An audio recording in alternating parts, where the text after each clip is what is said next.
పిల్లలు చిన్నప్పుడు మనకు చాతగాని నాడు శారడంతా ఓతారని ఆలోచించుకొని ఆ పిల్లలు మంచిగా ఉండాలి, ఆ పిల్లలు చల్లగా ఉండాలి, అందరు చల్లగా ఉండాలి, పిల్లలంతా చల్లగా ఉండాలి, మంచిగా ఉండాలి అని తల్లిదండ్రులు ఆలోచించి అన్ని తీర్లు వేసుకొని అన్ని తీర్ల వృద్ధాప్యం వరకు అన్ని పిల్లలకు అప్పచెప్పి చాతగాని నాడు అలా పోతుంటారు, శారడంతా పోతారని ఆశపడతారు.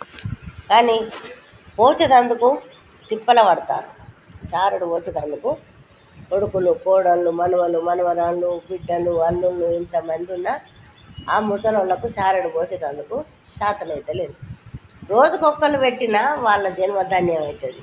తింటలేరా, పారెత్తలేరా, కుక్కలకు పెంటల అటు ఇటు పారేసే బదులు తక్కువ పెట్టుకొని వాళ్ళకో చారడంతా పెడితే వాళ్ళ ఆత్మ సంతోషిస్తుంది. వాళ్ళు నిండు నూరేళ్ళు ఉండాలని దీవించుతారు కదా.